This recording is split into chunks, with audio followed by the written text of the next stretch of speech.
Dans la vidéo d'aujourd'hui, nous allons coudre ensemble un sweat féminin. C'est parti!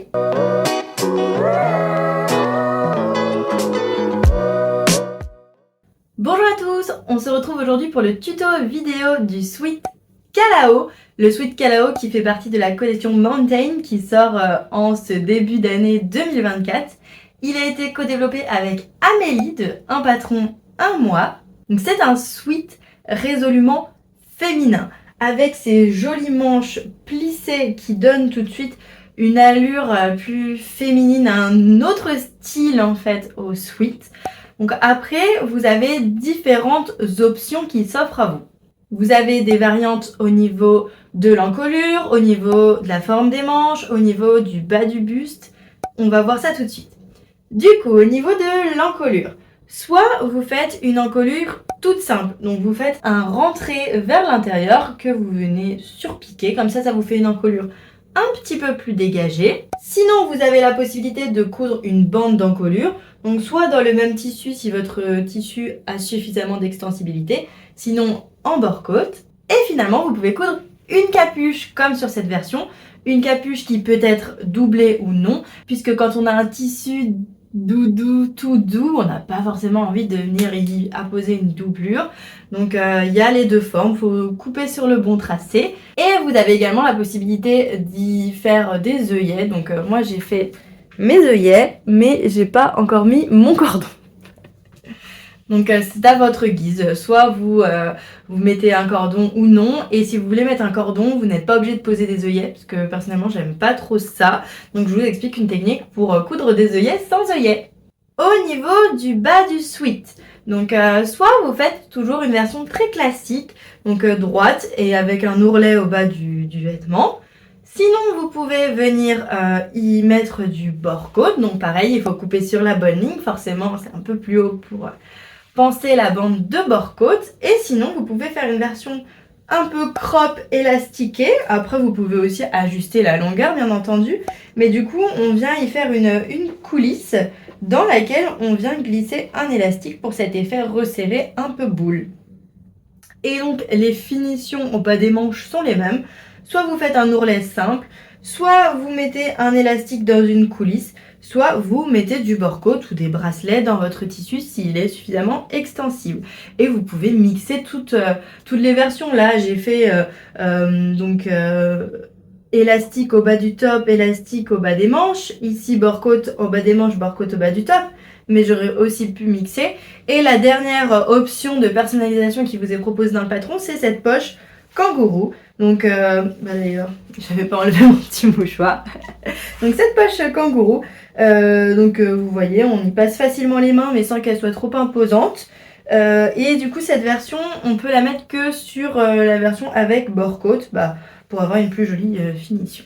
Donc le patron, il est disponible du 32 au 52, au format PDF et pochette. Et vous pouvez l'acheter à l'unité ou en duo ou trio avec les autres modèles de la collection.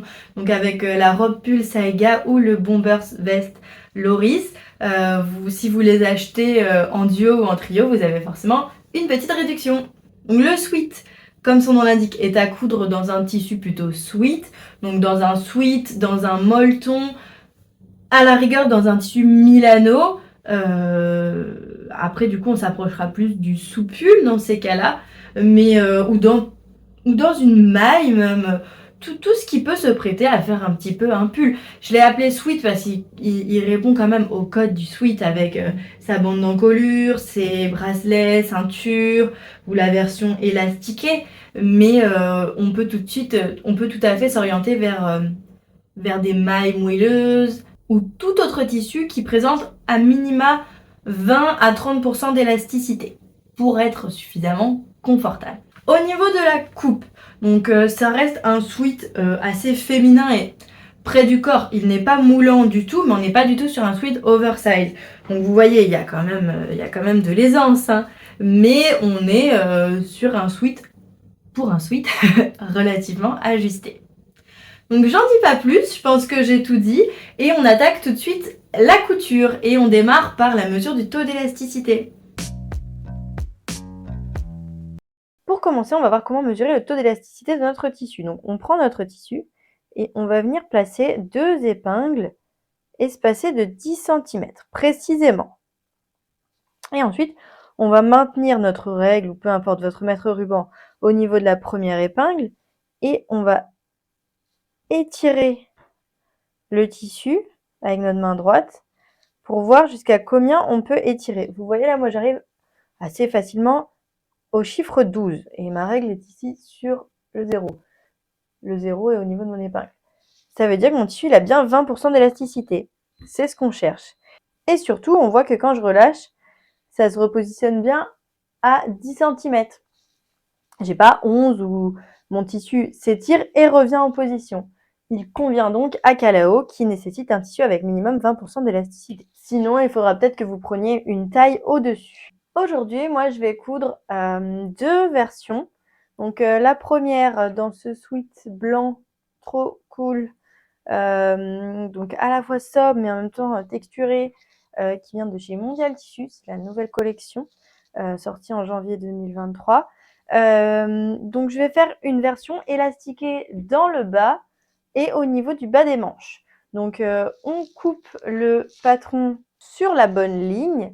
Donc vous voyez, que ce soit sur le devant ou le dos ou les manches, il y a des indications. Coupez ici pour la version avec ceinture en bord-côte ou crop.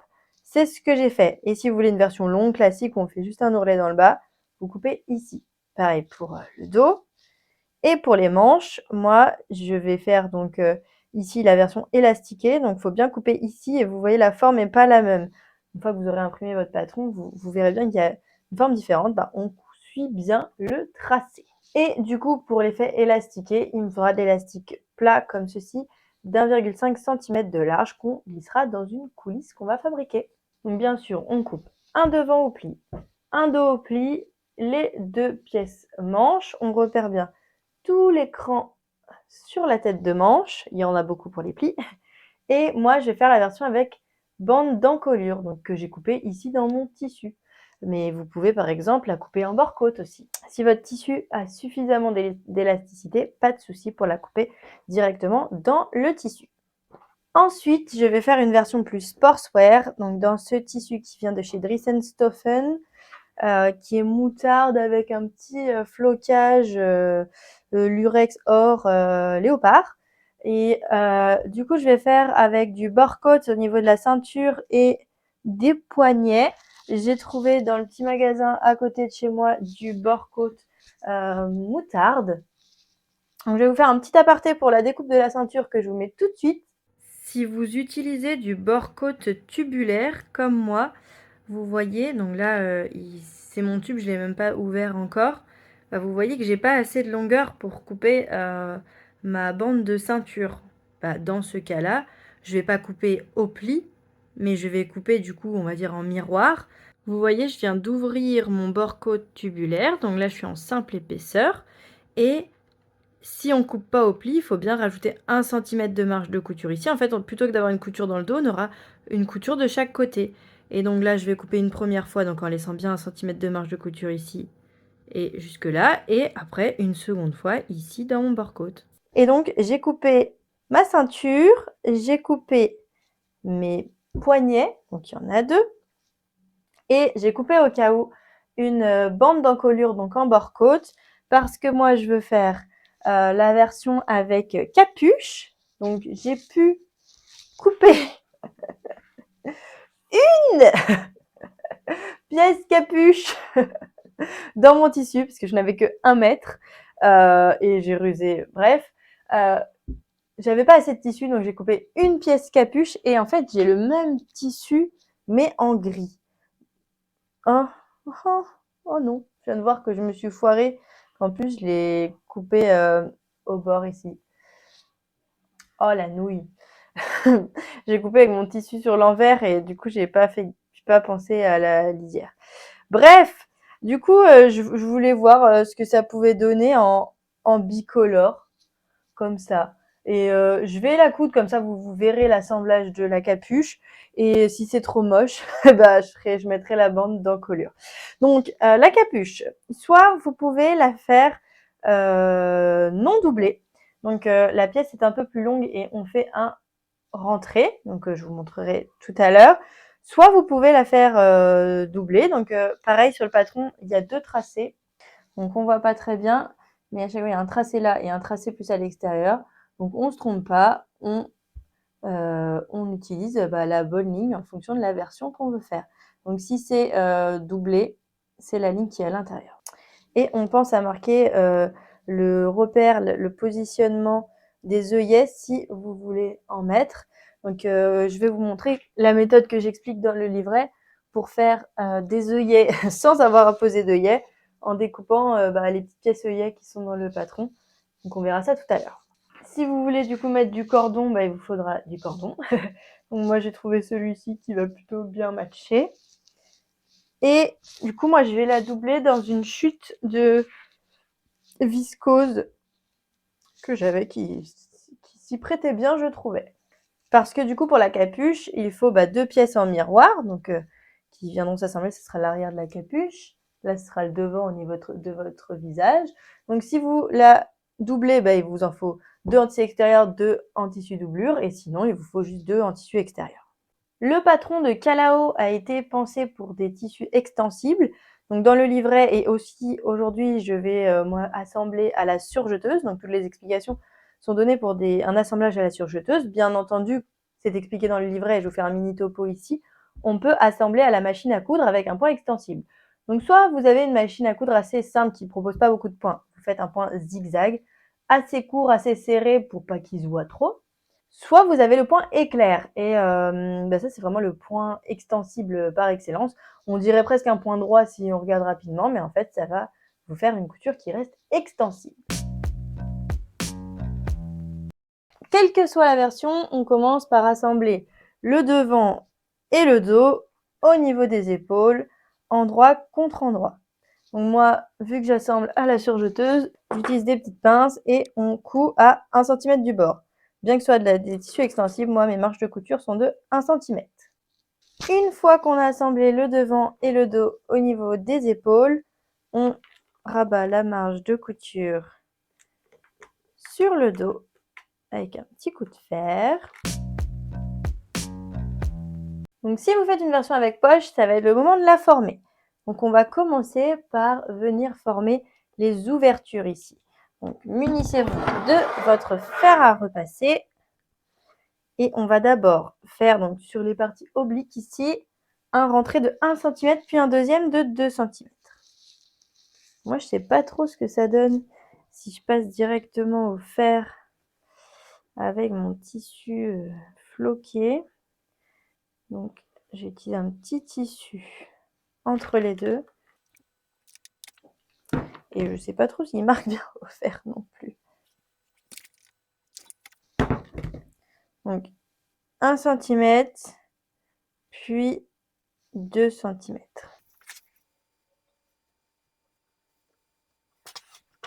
Voilà. Moi je vais mettre des épingles. Et là, donc sur l'endroit, mais le but ça va être de piquer à 1,8 du bord, donc à la limite de votre pli. Et moi je vous conseille de le faire à l'aiguille double. Ce sera plus joli et surtout que ça va conserver l'élasticité de votre tissu et ce sera plus cohérent avec le style aussi. Donc on pique ici tout du long à 1,8 cm du bord et on fait pareil de l'autre côté bien entendu. Voilà ce que ça donne donc sur l'endroit et sur l'envers. Donc vous voyez là, c'est l'étape suivante pour vous, c'est surfiler le haut et les petits côtés. Et ensuite, on va préformer un pli de 1,5 cm à ce niveau-là. Donc pareil de l'autre côté et à ce niveau-là, donc en haut et sur les côtés.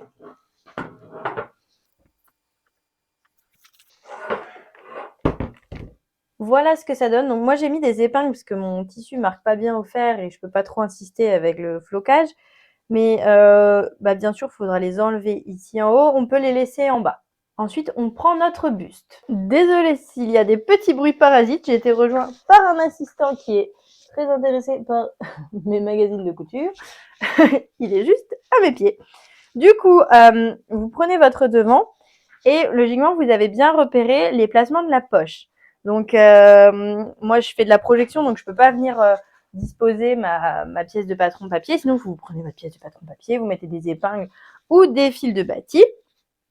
Donc, vous voyez, à terme, la poche sera comme ça. Donc, vous voyez, moi, j'ai mis les angles. J'ai d'abord repéré la ligne droite, la fin de mon trait. Et là, j'ai pas spécifiquement repéré la fin du trait. Par contre, vous voyez, là, vous verrez mieux si je fais comme ça. Je vois que moi, elle est pas symétrique, là, ma poche. J'ai pas replié exactement de la même manière. Donc, je vais corriger ça pour que, au final, elle fasse la même hauteur des deux côtés. Voilà, c'est mieux. Et donc, ça se positionnera comme ça, comme ça, comme ça, comme ça. Tac. Et comment on va faire? Eh bien, on va donc utiliser le repli qu'on a marqué tout à l'heure. Et on va venir mettre la pliure sur la ligne ici. Donc ensuite, on pique précisément ici à 1,5 cm du bord, donc ce qui correspond au sillon de la pliure. Et après, on pourra venir rabattre comme ça notre poche. Donc déjà, on fait une piqûre ici avec un point extensible dans le sillon. Donc voilà, j'ai assemblé avec mon point extensible, donc un point éclair. Et ensuite, on rabat comme ça. Ah ben non, j'ai oublié une épingle. Donc là, on rabat. On va pouvoir passer un bon coup de fer ici. Donc ensuite, on vient bien aligner avec notre repère. Et on vient soit faire une petite surpiqûre ici. Donc là, ça n'a pas forcément besoin d'être un point extensible, vu qu'on est sur la hauteur. C'est vous qui voyez. Mais ça peut être un point droit de 3 mm de long. Voilà ce que ça donne ma poche. Donc j'ai fait mes surpiqûres ici. Et j'ai également bâti le bas de la poche. Donc c'est-à-dire j'ai cousu dans la marge de couture avec un point très long, genre point droit, 5 mm de long. Et comme ça, j'ai mes poches. Et j'en ai profité pour également mettre une petite étiquette à ce niveau-là. Pour l'encolure. Donc si vous faites l'encolure dégagée, je vous conseille de venir surfiler là toute l'encolure. Et après, vous faites un rentré comme ça, donc un pli envers contre envers vers l'intérieur, de 1,5 cm tout autour. Donc là, ça fera une finition propre parce que vous aurez surfilé. Et après, vous surpiquez avec l'aiguille double sur tout le tour. Grâce à l'aiguille double, vous allez réussir à maintenir l'élasticité en fait de l'encolure. Pour la capuche, on vient superposer endroit contre endroit et on va venir piquer l'extérieur de la capuche. Donc tout l'arrondi ici à la surjeteuse. Puis on plaque la marge de couture vers un côté. Et on fait pareil sur la doublure si on en a une, en mettant la marge de couture de l'autre côté. Donc voilà, j'ai piqué. Bon, moi c'est ma capuche bicolore, j'ai plaqué vers un côté. Donc ensuite, si on veut faire des œillets, ben, on va venir mettre un petit morceau de thermocollant, donc de la taille de la pièce œillet, à l'emplacement repéré sur le patron. Et on prépare également une pièce œillet sur laquelle on reporte un carré au centre qui fait 1 cm de côté.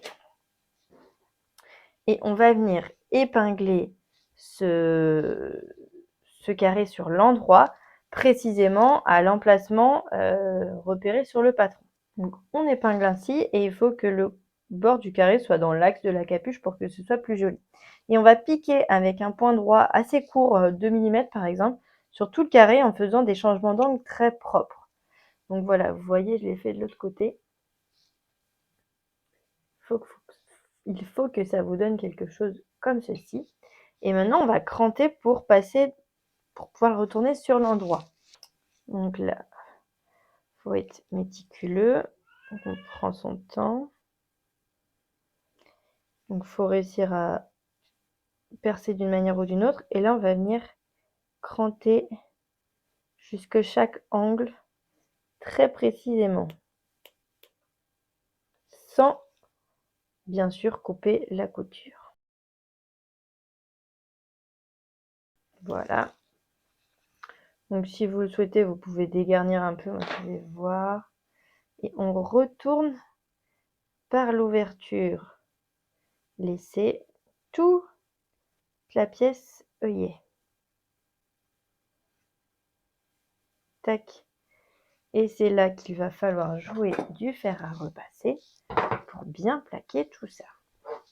Moi, je vais le faire sur l'envers à cause de mon tissu floqué un petit peu. Mais vous faites-le sur l'endroit, vous verrez mieux ce que vous faites. Tac, donc voilà ce que ça donne sur l'endroit. Et on pourra passer notre cordon par là tout à l'heure. Donc si vous voulez, vous pouvez faire une surpiqûre. Moi, je pense que je vais très honnêtement laisser comme ça. Donc on fait pareil de l'autre côté. Donc voilà, j'ai mes œillets, on va dire, des deux côtés pour la version non doublée. Vous allez venir faire une sorte d'ourlet. Bon, bien sûr, du coup, vous, sur la version non doublée, votre œillet, il est un peu plus loin. Dans le patron, la marge d'ourlet a été prise en compte. Donc là, moi, ça va ressembler à rien. Mais il faut que vous fassiez un premier rentré, donc envers contre envers, de 1 cm. Vous marquez au fer tout le tour, puis vous le faites de 2 cm. Donc en fait, vous, logiquement, il faut que votre œillet, il se retrouve là. Mais ce sera le cas. Donc 2 cm, vous marquez au fer et après, vous surpiquez sur l'endroit à 1,8 cm du bord, sur tout le tour. Donc, soit avec un point classique, soit à l'aiguille double pour garder la continuité avec la poche, etc. Donc, je reprends pour la version doublée. On va venir assembler la capuche en tissu principal et la capuche en doublure sur tout le pourtour extérieur, ce qui sera sur votre visage. Donc, on aligne les coutures ici de dessus. Donc, on repère bien la forme. Ici, on a l'écran en bas. Ça va pas être cousu. Donc, on aligne la couture ici. Donc, une marge de couture d'un côté, une marge de couture de l'autre. Ici, moi, ça va parce que j'ai un petit tissu fluide. Mais si vous avez deux tissus épais, ce sera plus joli comme ça. On aligne les extrémités. Et on va assembler donc à 1 cm du bord, soit la surjeteuse ou avec un point extensible. Et donc on fait ça sur tout le tour et on coupe pas le bas, juste l'arrondi. Donc voilà, j'ai piqué sur tout le tour et vous voyez, l'idéal si vous faites la surjeteuse, comme ça on prend en sandwich le petit œillet, on est sûr qu'il ne va pas bouger. Donc là, on retourne notre capuche sur l'endroit. On place bien la doublure vers l'intérieur. Bon, moi, j'ai l'air ridicule avec mon manque ici. Bon, bref, je pense que ça va simplement être une capuche pour le tuto, hein. Donc là, l'idéal, ça peut être de repasser une première fois en plaquant la couture d'un côté. Comme ça sera plus facile après pour bien plaquer vers l'intérieur. Je fais n'importe quoi. Tac.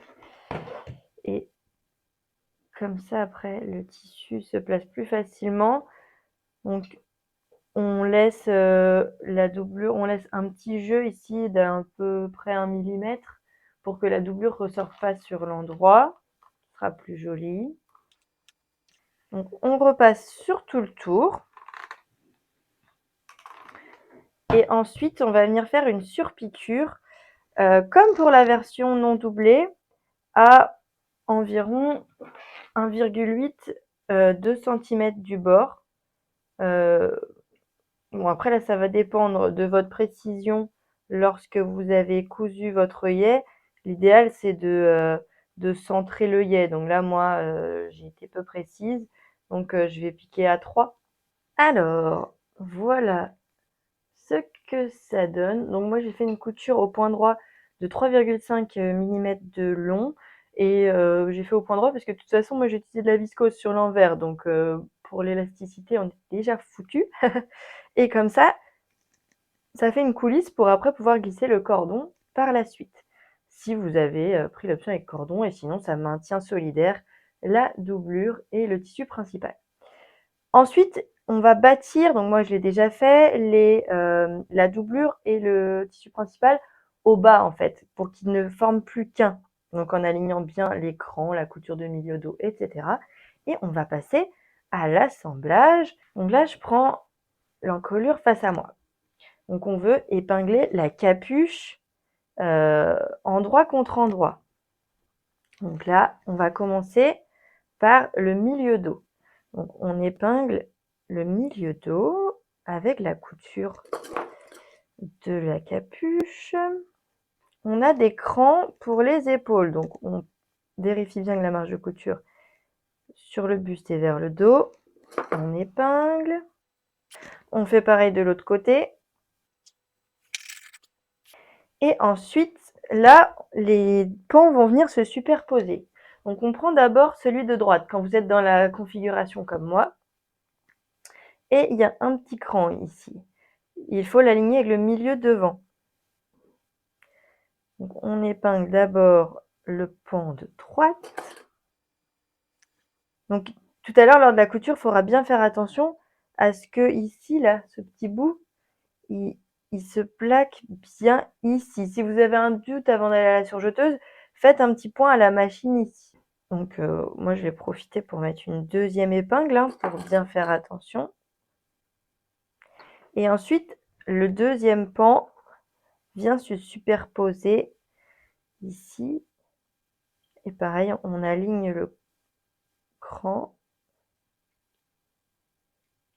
Et de la même manière, on fait attention à ce qu'ils suivent bien la courbe.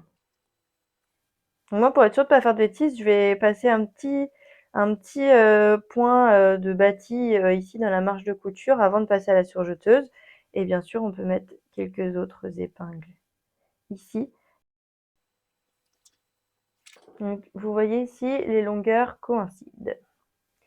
Et donc, on fait une couture à la surjeteuse ou, si c'est à la machine à coudre, avec un point extensible sur tout le tour pour fixer notre capuche. Voilà ce que ça donne à ce niveau-là, du coup avec la croisure. Du coup, moi j'aurais peut-être dû croiser dans l'autre sens pour que ce soit ce côté-là qui soit devant. Mais c'est pas grave. Et du coup, là, vous pouvez mettre un petit coup de fer pour plaquer la marge de couture vers le buste. Si vous voulez, vous pouvez rentrer directement votre cordon tout de suite à l'aide d'une épingle à nourrice. Personnellement, moi, je le ferai une fois que j'aurai terminé le sweat, que je pourrai l'enfiler. Et comme ça, je pourrais enfiler mon cordon, laisser dépasser des deux côtés et couper à la longueur qui me plaît. Pour la bande d'encolure, on vérifie qu'on a bien marqué l'écran. Donc ça, c'est le cran quand la pièce était au pli. Et ici, tac et tac, les crans qui s'aligneront avec les épaules. Donc on va épingler endroit contre endroit. Pareil, on a un petit cran. Et on pique ici avec un point extensible, surjeteuse ou machine à coudre. Une fois que c'est cousu, on plaque la marge de couture vers un côté, peu importe.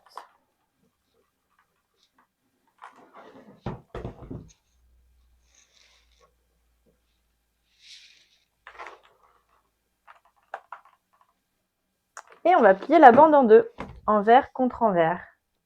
Donc on aligne bien la marge de couture, petite pince, et après on peut céder des crans pour être sûr de ne pas vriller la bande.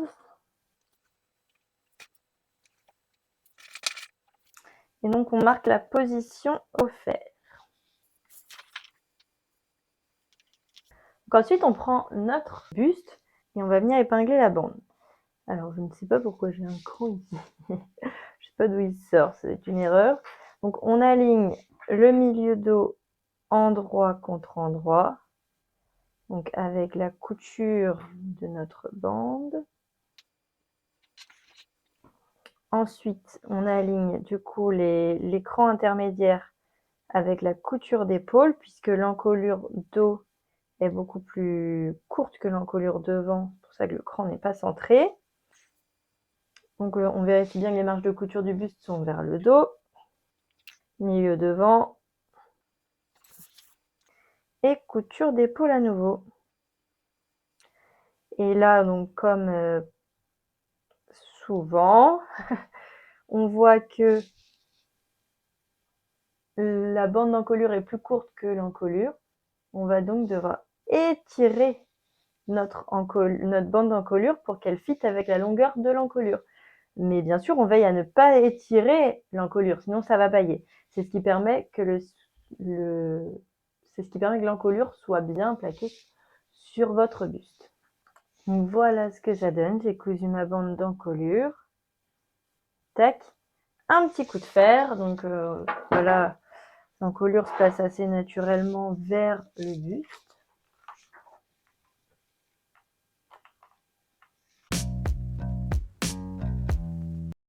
Nous allons passer au sujet des manches et nous allons former tous les plis qui font ce joli volume en tête de manche. Donc on va commencer par un côté. Donc, moi je pivote ma manche et on commence par le bas. Donc là on va épingler puisqu'on va former les plis, les bâtir à la machine à coudre et ensuite assembler nos manches. Tous les crans vont par paire. Donc on repère le premier et vous avez des flèches sur le patron. Donc il y a une majorité de crans qui correspondent pour faire les plis. Et bien sûr, il y a les 3 crans qu'on retrouve sur toutes les manches. Donc, le cran pour la tête de manche qui sera assemblé avec la couture d'épaule, et cran devant et cran dos. Donc, sur le devant, c'est facile parce que c'est un cran double. Bon, bien sûr, on voit pas grand-chose chez moi et que le devant il est de ce côté-là surtout.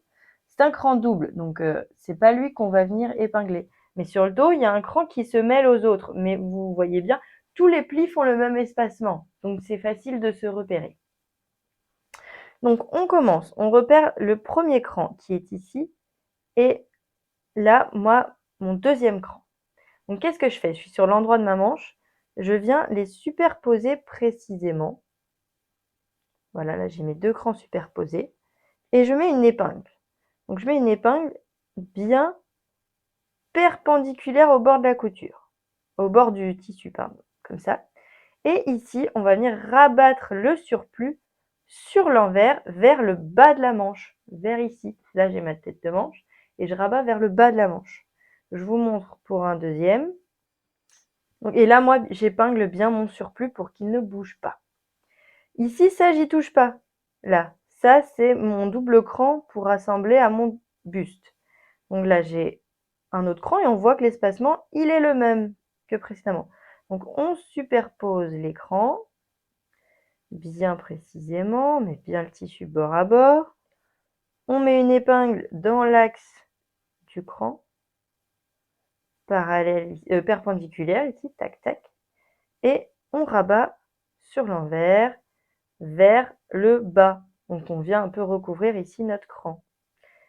En fait, on va avoir une forme de manche classique après, mais avec des plis. Et du coup, il faut bien ces fameux repères là pour assembler la manche au buste. On fait pareil pour le troisième cran. On fait pareil pour le quatrième cran. Et là, on s'arrête. On a fait 4 plis. 1, 2, 3, 4. Et on a dit, celui-là, c'est celui de tête de manche. Si vous avez votre patron à côté, vous voyez qu'il n'y a pas de flèche. Et le plus simple pour ne pas faire de boulettes, on repart de l'autre côté.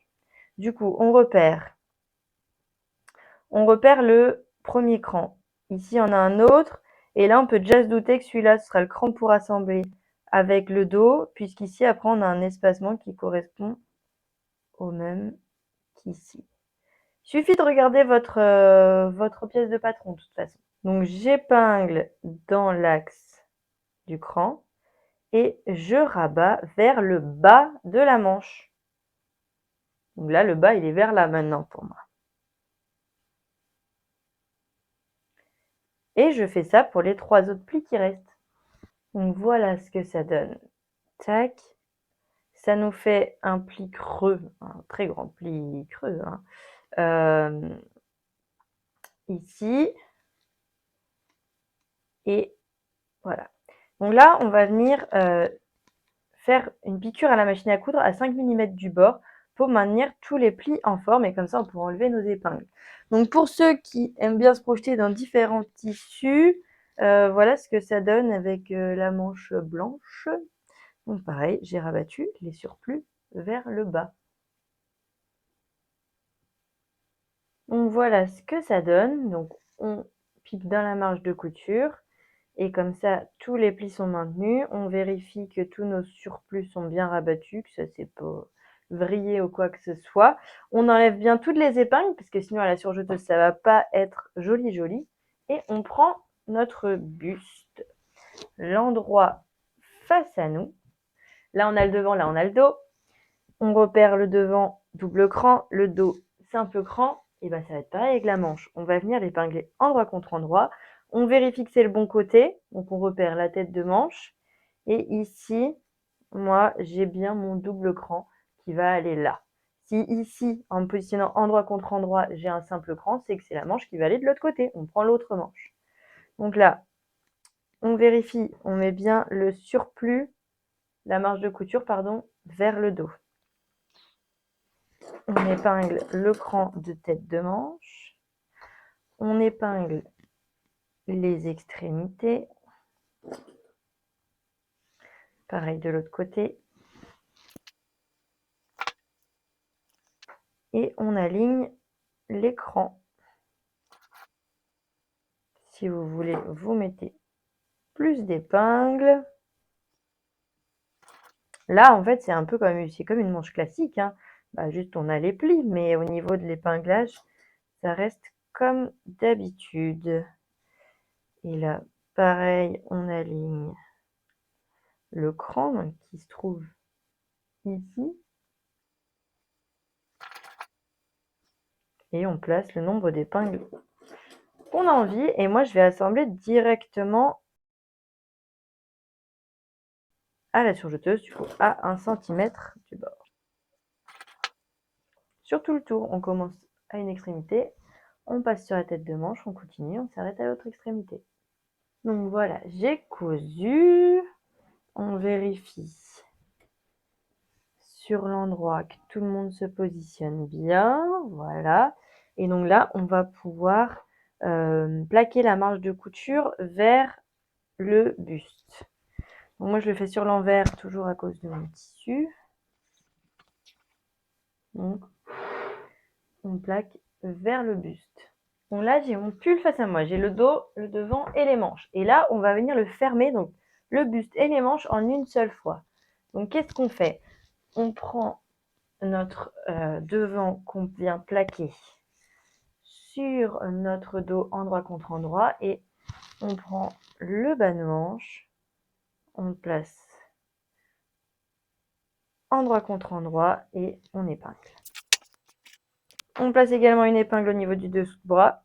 Donc là, on est obligé de jouer avec les marges de couture. On place une marge de couture d'un côté, l'autre de l'autre, pour des questions d'épaisseur, comme pour la capuche. Donc on veille bien à aligner la couture du dessous de bras. Et on épingle le bas du buste. On met des épingles intermédiaires si on veut. Et on va piquer avec un point extensible, donc à la surjeteuse ou à la machine, à 1 cm du bord, en une seule fois, tout du long, du bas du bras au bas du buste. Et on fera pareil de l'autre côté. Et ensuite, on couche la marge de couture vers le dos. Donc voilà, j'ai assemblé et on retourne sur l'endroit et on fait nos vérifications. Donc il faut vraiment ici qu'au niveau du dessous de bras, on ait un carrefour parfait. Pas de décalage. Donc que tout se croise au même point. Et donc on plaque la marge de couture vers le dos. C'est fait pour moi. Donc là, pour le bas des manches, pour ceux qui font la version classique, donc déjà vos manches sont un peu plus longues. Moi, je vais mettre un bracelet de manche.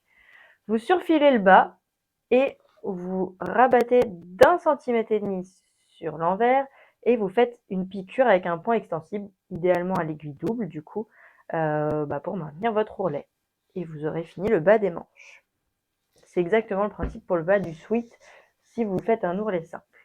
Pour la version avec des bracelets de manches, comme moi, donc on prend nos pièces bracelets, nos pièces poignets, et on les plie en deux, donc endroit contre endroit, et en superposant les crans ici.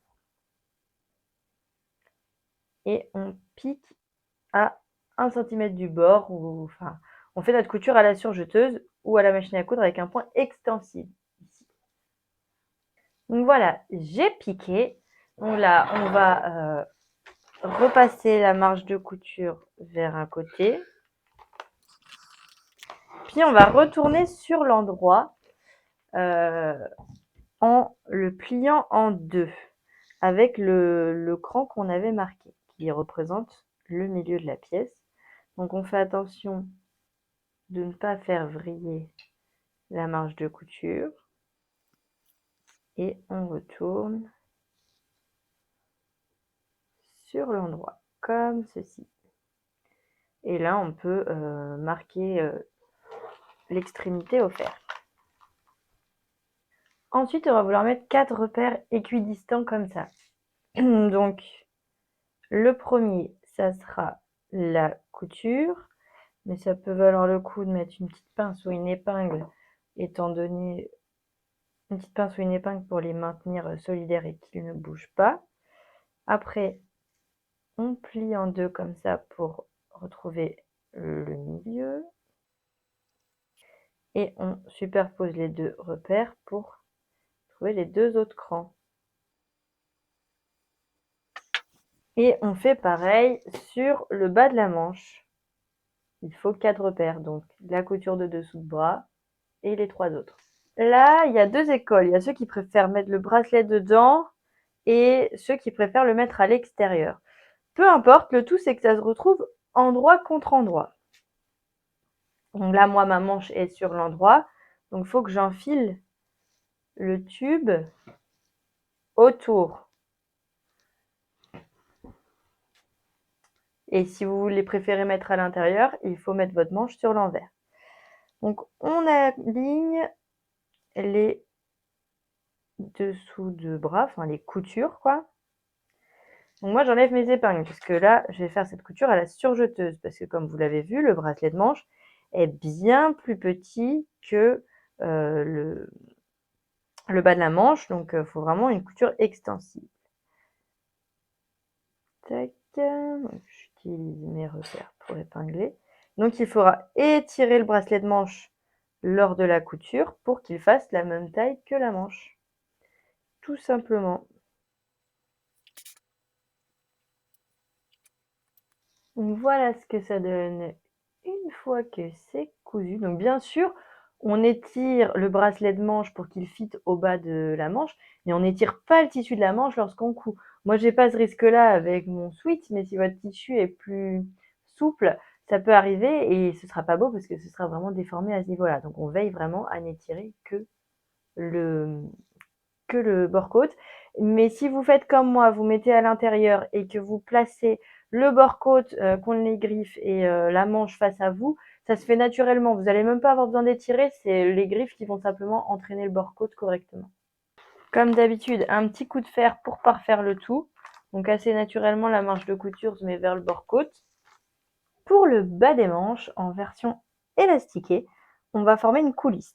Donc soit vous faites un simple rentré, soit vous faites un double rentré. D'abord, vous pliez de 1 cm, vous marquez au fer, puis on va venir plier une seconde fois sur 2 cm, cette fois-ci marqué au fer, et on va venir piquer à 1,8 cm du bord avec un point élastique. Donc soit un point zigzag ou alors un point ou alors à l'aiguille double ou un point éclair. On ne va pas piquer sur tout le tour, on va laisser une ouverture de 2 cm pour pouvoir ensuite glisser l'élastique dans la coulisse. Donc voilà ce que ça donne. Là, j'ai ma piqûre que j'ai fait à fleur en fait du bord plié, donc à l'aiguille double, et j'ai laissé une ouverture ici. Bon, j'ai pas été très généreux, j'ai laissé une petite ouverture, mais ça devrait le faire. Du coup, ce qu'on fait, c'est qu'on prend de l'élastique plat, qu'on a fait au début du tuto, et on va mesurer notre poignet. Tac, tac, tac, tac, tac, tac, et on va ajouter 2 cm. Moi, j'arrive ici et j'ajoute 2 cm, 1, 2, de marge de couture. Ensuite, je vais prendre une épingle à nourrice ou ce que vous voulez, ce que vous avez l'habitude d'utiliser pour enfiler en fait l'aiguille dans la coulisse qu'on a formée. Bon, bah, il faut bien commencer. On s'insère. Donc souvent, la difficulté, ça va être de passer ici, là où il y a la couture, donc on n'hésite pas à un peu appuyer pour agrandir le tube. Parce qu'en fait, l'élastique peut se prendre un petit peu dans la couture perpendiculaire ici. Une fois que vous l'avez passé, ça roulera tout seul. Donc il faut quand même être minutieux et pas faire des mouvements trop brusques parce que le risque sinon c'est d'ouvrir l'épingle à nourrice. Voilà. Et pensez bien à épingler quand vous arriverez à avoir plus qu'un petit bout ici, pensez bien à épingler votre élastique pour pas qu'il rentre entièrement, sinon vous allez être embêté. Donc là, j'arrive tranquillement au bout. Alors, je vais épingler comme ça mon élastique.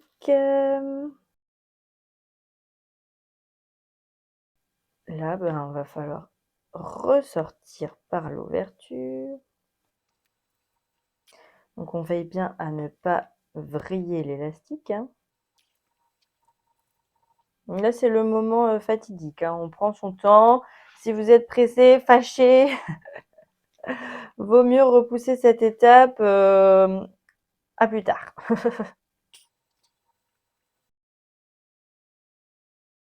Voilà, mon épingle vient de s'ouvrir. Je laisse pas mon élastique filer. Je le ressors. Alors, je le tiens pour bien vérifier dans quel sens il est et est-ce que je ne l'ai pas vrillé. Non, c'est bon. Donc, je le ressors bien comme ça. Je vais pouvoir enlever mon épingle ici.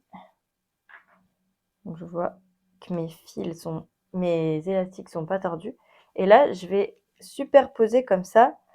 Donc, de 1 cm de chaque côté, quoi. Il y a 1 cm qui se superpose sur l'autre à chaque fois, les fameux 2 cm de marge de couture qu'on a ajoutés.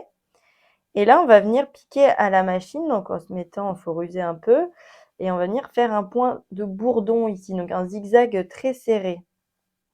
Vous pouvez mettre une épingle pour que ça ne bouge pas. Et vous voyez, je l'ai déjà fait sur l'autre manche. Moi, Fanny la flemme comme d'habitude, j'avais l'aiguille double qui était en place, qui fait un point extensible. Bah, j'ai laissé l'aiguille double en place et j'ai fait plusieurs allers-retours comme ça. Vous voyez, c'est très solide. Et donc là, bah, je fais comme ça, vous voyez, ça se remet tout de suite en place.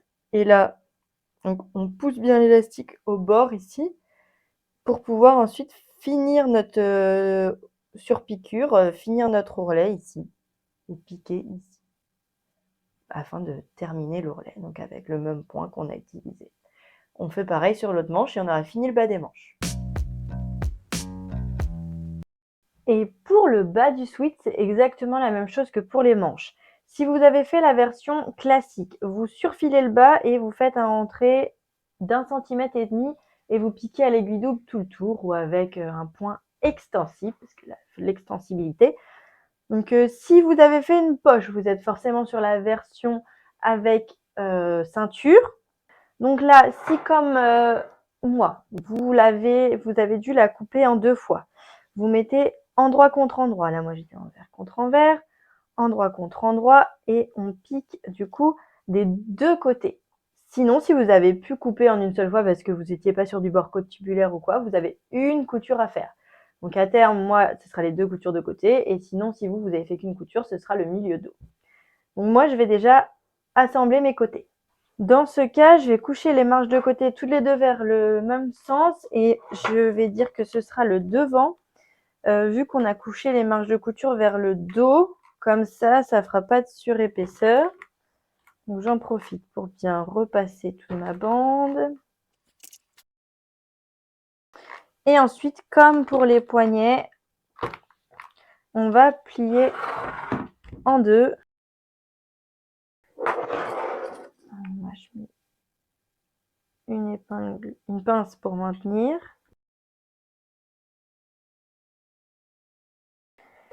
Et ensuite, on va plier proprement, bien aligné, bord accru contre bord accru sur tout le long pour avoir une ceinture régulière. Et on repasse. Donc je vais profiter d'être dans cette position pour marquer les côtés. Enfin, du coup, ce qui sera le milieu devant et le milieu dos. Et je repasse à nouveau. Tac. Donc, là, pareil, comme sur les bas de manche, faut 4 repères équidistants. Logiquement, vous avez marqué, ici, moi, j'ai mon milieu devant. J'ai pas marqué mon milieu dos. Écoutez, je vais marquer mon milieu dos. Et j'ai mes coutures de côté. Donc, c'est parti. Donc, là, je repère. C'est bon, mes marges de couture sont vers là. Donc, je vais bien positionner comme ça. Donc, j'aligne ici. J'aligne là. J'aligne le côté. Comme ça, j'ai pas de surépaisseur. Et vous alignez si vous avez qu'une seule couture, vous alignez avec le milieu dos, comme je l'ai déjà dit. Et après, on va passer à la surjeteuse, donc ou à la machine à coudre, et il va falloir étirer le bord-côte puisqu'il est plus court que le bas du top. Donc voilà, on fait comme ça et on se met bien bord à bord. C'est bon, j'ai assemblé. Un dernier petit coup de fer pour parfaire le tout et j'aurai fini ce sweat. Pour le bas du sweat, le principe est exactement le même. Donc comme on l'a vu, est exactement le même que pour le bas des manches. Donc vous avez vu ici, je viens de coudre mon ourlet et j'ai laissé mon ouverture. Donc de combien de centimètres on va couper notre élastique? Eh bien, le tout, c'est d'enfiler votre sweat et de voir où le bas arrive. Et de mesurer votre circonférence à ce niveau-là. Et d'ajouter, comme pour les manches, 2 cm de marge de couture. Si vous voulez plus d'aisance, vous laissez un petit peu plus, mais de toute façon, l'idée là, c'est d'avoir un bas un petit peu resserré. Après, ça peut dépendre aussi de la souplesse de votre élastique. S'il est très très souple, vous pouvez faire un peu plus petit. S'il est très très dur, ajoutez 1 ou 2 cm. Donc voilà, j'ai fini d'enfiler, j'ai superposé sur 1 cm comme pour le bas des manches et j'ai piqué pour maintenir. Donc moi, toujours la flemme, j'ai laissé mon aiguille double. Et donc là, on fait comme ça. On glisse bien l'élastique, on le plaque au maximum vers là pour qu'il ne nous embête pas pour finir la surpiqûre. Donc on fait bien sur l'endroit. Bon, j'ai un peu forcé, j'ai un peu défait ma piqûre à l'aiguille double. J'avais pas dû faire un point d'arrêt. My bad. Donc là, je finis ma couture pour fermer mon ourlet. Et j'aurai terminé le bas de mon sweat.